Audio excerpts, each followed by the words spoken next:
Hey guys, today I'm going to go over the concept of a mole really quickly, and then we're going to spend the majority of time going over some mole conversions using dimensional analysis.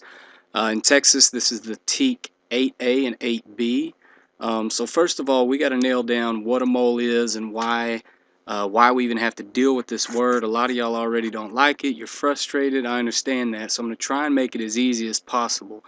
If we were to talk about one teeny tiny atom, and if I wanted to know the mass of that in this thing called AMU, that stands for atomic mass units. If we were talking the little teeny tiny protons, neutrons, and electrons, the mass of sodium in AMU would be 22.998. And so you say, okay, I don't even know what that means. Well, let's put it in other terms, in grams. And something that we measure with a triple beam balance or with a scale, in grams, that would be the same as 3.81 times 10 to the negative 23. That's an extremely tiny number. That's if you put a decimal, you would have to put 22 zeros in front of that 3. That's really tiny. So this thing called the mole, we have to have it. We've already talked about the number of things that are in a mole. That's Avogadro's number. And that's, if you don't remember, that's 6.02 times 10 to the 23rd. So we have to deal with this huge number, because if we were to deal with a small number of atoms, they would have no mass. They would have negligible amount. We couldn't even measure it. So we have to get a lot of them together. So the word mole is derived from a Latin word which means pile or heap. Kind of makes sense whenever you think about this, because you have to get a big pile. You have to get a heaping ton of atoms together before they have any mass whatsoever. So this thing called Avogadro's number, that's this many. If we were talking atoms, that many atoms equal 1 mole. Well, okay, well, that many atoms, we could say particles, we could talk other things in chemistry, molecules and things like that. If you get that many together, that is equal to 1 mole. And if you get that many particles together, then that's equal to the atomic mass in grams from the periodic table. Well, then 1 mole equals the mass in grams from the periodic table. So this becomes very easily when you understand that because atoms are so small, we have to get a lot of them together before they ever have any mass. So if I wanted to know the mass of, let's say, 1 mole of carbon, we go to the periodic table for all of this, and it would be 12.011 grams. For each one of these different things, how many atoms does it take before they weigh this much? That's where we go back once again to Avogadro's number, 6.02 times 10 to the 23rd. Why do we need so many of these to get together to equal this little teeny tiny mass of 12 grams? That's like 10 paper clips or less. We have to get this many, this huge number together, because 1 atom would be too small, 1,000 atoms would be too small, 1,000,000 atoms would be too small. We have to get this unfathomably large number of atoms together. So how big is that number exactly? Well, if we call that Avogadro's number, if you had that many sheets of paper and you divided it into 1,000,000 piles, each pile would stretch from the earth to the sun and beyond. That's kind of ridiculous if you think about it. If you had that many pennies and you divided it evenly, giving every person on the earth the same amount, that would be around $1 trillion. Everybody on the earth. And then if they spent that at $1,000,000 a day, it would take about 3,000 years to use up all that money. And remember, that's this many pennies. That's a ton of pennies. So for dimensional analysis, for us to do these mole conversions that we've talked about, I've always told y'all step 1 is to take what you're given, and when I say given, you're going to be given a number, you're going to be given a unit, and you're going to be given some sort of element or compound. So we need the symbol to make that easier. So number, unit, and symbol could be something as easy as 7, that'd be the number, grams, that would be the unit, and then calcium would be the symbol Ca. You would take that, put that over 1. You might be given 1.5 times 10 to the 27th atoms of carbon. Then you would take that and you'd put that over 1. That's your first step every single time. Your second step is then to take the unit and the symbol and to place that on bottom of the next step. So instead of going over this, let's actually look at some practice problems. So the first one I came up with is 10.54 grams of uranium would contain how many moles? If you're like me, I would kind of come to the problem and I would maybe underline what I'm given, 10.45 grams uranium, and then I would circle what I want. You could flip-flop this and circle what you're given, underline what you want. It doesn't matter. You need to nail down what you have and then what you want, and you got to figure out some way to get there. So I kind of see it in my head as this right here. So what's step one? Take what you're given, 10.45 grams, I'm going to use G, and uranium is U. I'm going to take that, put that over 1. Now, y'all are going to fight me on this. A lot of people don't want to do it. Do it anyways. Go ahead, take the unit and bring it down. Grams of uranium. So now we're sitting here. We have to go somehow from a mass into moles. We have to do this conversion. Well, if you can remember that 1 mole is equal to whatever the mass is from the periodic table, that makes this a lot easier. So you say, oh, well, I'll just go to the periodic table and I'll find uranium, and it's 238.03 grams of uranium. Remember, this little line right here is the same as an equal sign. That many grams, that's off the periodic table, equal 1 mole of uranium. So remember, the periodic table is based upon 1 mole. So grams of uranium over grams of uranium can cancel. The question wanted the number of moles. You have moles on top, so you're done. You put an equal sign. Now you multiply the numbers on top, multiply the numbers on bottom, divide, and you get 0.0439020. If we were to do sig figs, we would pick from this problem the number with the least number of significant figures, which would be this 10.45. It has 4 sig figs. This leading 0 does not count right here, so he doesn't count. There's 1, 2, 3, and there's a trailing 0, but we have a decimal. So if we were to really take this number, it'd be 0.04390.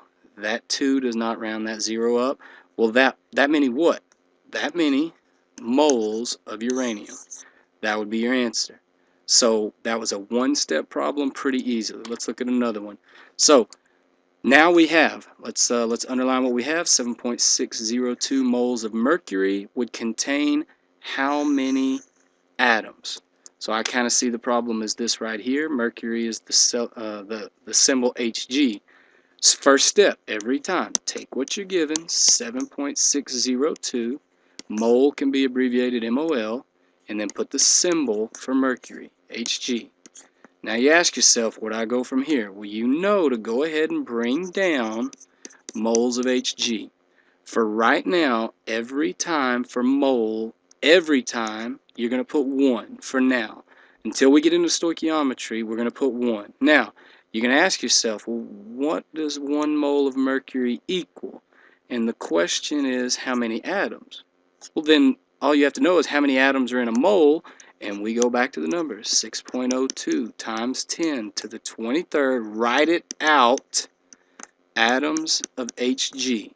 Now we have mole of Hg over mole of Hg. We cancel, multiply across, and we end up with 4.57 times 10 to the 24th atoms, write it out, of Hg, mercury.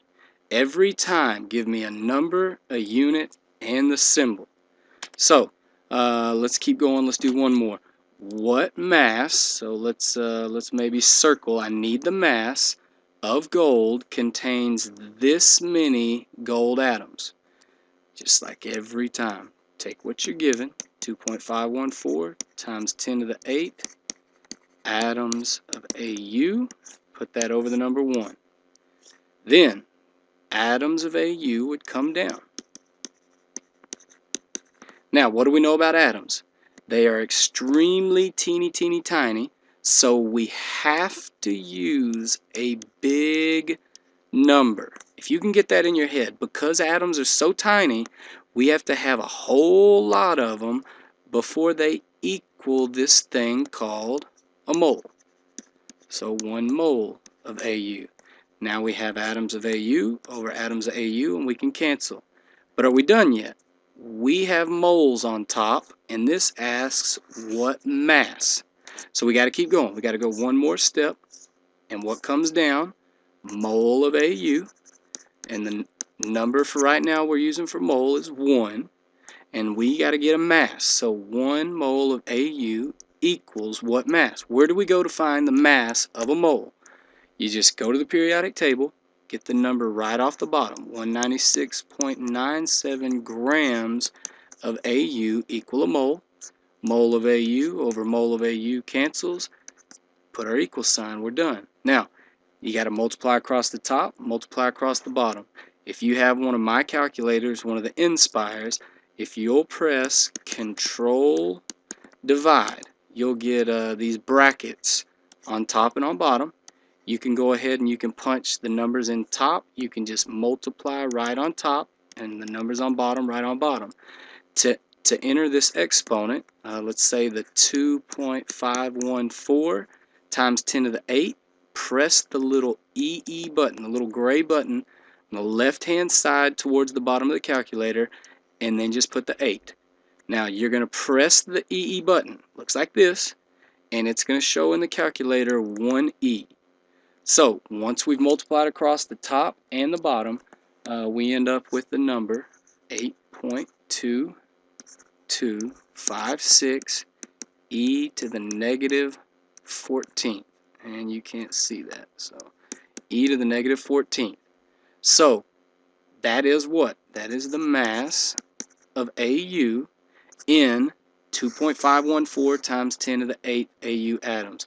This mass is extremely tiny. That's really, really, really small, and you have 250 million atoms of gold. Well, why is this mass so small? Well, 250 million atoms is not a whole lot when we take into account Avogadro's number being so big. So let's do one more. Sorry. All right. Last one, 5.56 times 10 to the 24th molecules of magnesium chloride would have what mass in grams? Well, first of all, magnesium chloride, well, I need a formula. So Mg being +2, chlorine being -1. After you crisscross your charges, you have MgCl2, because that 2 came down there. So now we can deal with this. Take what you're given. 5.56 times 10 to the 24th. Write it out every time. Molecules, MgCl2, put that over 1. Now, what comes down? Once again, just take whatever was on top over there, not the number, but the unit, molecules, MgCl2. Now, I'm okay with you getting stuck right here, but you have to ask yourself, what do you know about molecules? What would you know about a molecule of 1 atom of magnesium and 2 atoms of chlorine? Well, that would be extremely tiny to just have 1. So we got to get a lot of them. 6.02 times 10 to the 23rd molecules. We got to get that many together before it equals that thing, remember, called a mole. 1 mole MgCl2. Now we can cancel. Now, since the question asked for the mass in grams, you can't stop till you get to the mass. So once again, we bring down mole MgCl2, and for now, until we get to stoichiometry and balancing equations, the number of moles is 1. So now we ask, well, what would be the mass in grams of 1 mole of magnesium chloride? Well, we've done that before. We need the mass of magnesium chloride. Well, we need its molar mass. That's what we need. So you have to come somewhere down here, and you have to say, well, in MgCl2, there's 1 atom of magnesium, 2 atoms of chlorine. That 1 atom of magnesium weighs 24.3. Those 2 atoms of chlorine weigh 35.45 each. So I'm just finding the molar mass of magnesium chloride. We've done this before. So by the time you've gotten to here and you add that together, it's 95.21. This is actually 24.31. So this, we got these numbers, got these masses from the periodic table. This was my number of atoms from the formula, and it's 95.21 grams. Well, if all that came off the periodic table, that's 95.21 grams of magnesium chloride in a mole. We can now cancel, and you're done. So you multiply across the top, multiply across the bottom, and you would end up in this problem with 879. Don't forget 879 grams MgCl2. I want the number, I want the unit, and I want the symbol every single time because it tells you what to do. Anytime you write down grams, you have to go to the periodic table. Anytime you write down maybe atoms or molecules or something like that, the number is going to be 6.02 times 10 to the 23rd. Because those things in chemistry are so small, we need to get a lot of them together before they have any mass. So you can email me if you have any other questions about this. Now try it on your own.